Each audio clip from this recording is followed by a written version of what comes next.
quickly, for those of you who don't know me, I'm not going to give you a whole big bio, but I have been a business executive. I've been an entrepreneur. Some of you may remember Cape Cod Bank and Trust. I was the executive vice president there. Then out at the Gestalt International Study Center as CEO, where I really got into the field of organizational development and leadership. I've become a certified coach. I do a lot of coaching, a lot of consulting, and I have developed mentor programs. Even commuted for a year to Alaska to develop a mentoring program for the Alaska Native healthcare system. They had 12 days of training. You get 2.5 hours because you're so much smarter. And granted, you're all very experienced leaders, which is why we're delighted to have you as mentors, but we really want to talk about what's different about mentoring and about the expectations in this program. Just quickly, in logistics, bathrooms are down the hall. We will have a break, but obviously you can self-manage. Hopefully you'll turn your cell phones off so they won't ring, especially on the recording. That's what I just went running over there to do. And I want to reiterate about confidentiality.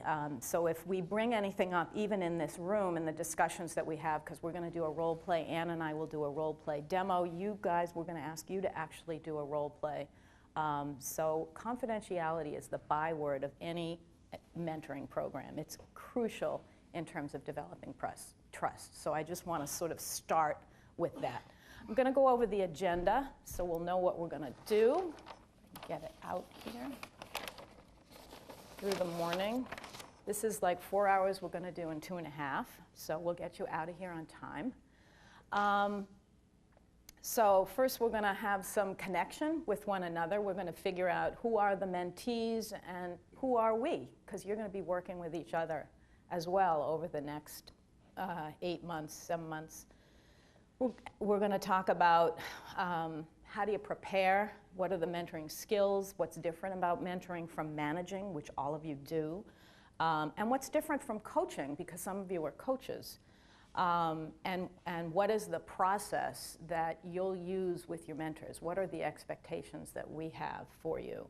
We're going to talk about the whole process of setting agreements with your mentee and setting goals. So working on them figuring out their strengths, areas of development, and how to do what I call contracting, sort of the contract between the two of you that spells out what is the work about. And that's a really key piece of mentoring.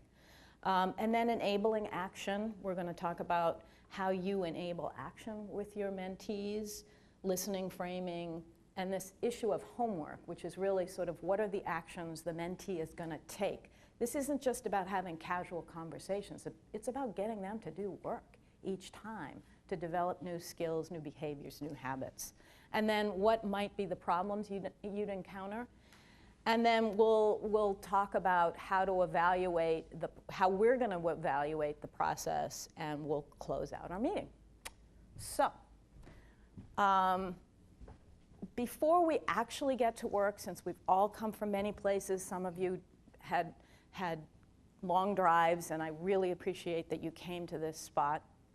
What I'd like you to do is put everything down, put your pencils down, put your coffee down, put both feet on the ground, and we're going to do one short centering exercise. So I'm going to ask you to put your feet on the ground, put your hands on your thighs, and close your eyes. And just for a minute, take a deep breath. And just feel gravity holding you down in the chair. You don't have to do any work.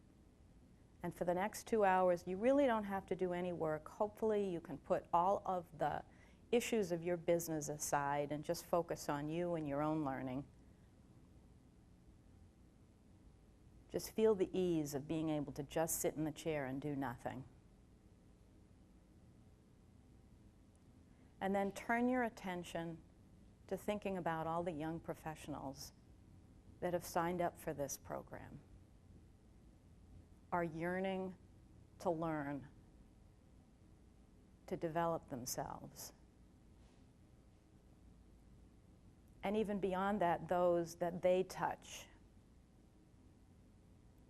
every day in their work and in their lives, and how they can become models of ongoing learning and career development on Cape Cod. And think about the vibrant Cape that we hope this program adds to, keeping these young people here on the Cape.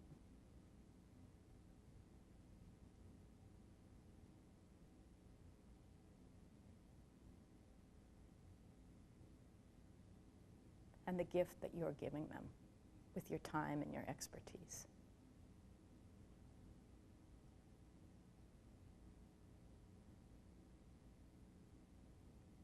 And then slowly open your eyes and come back to the room.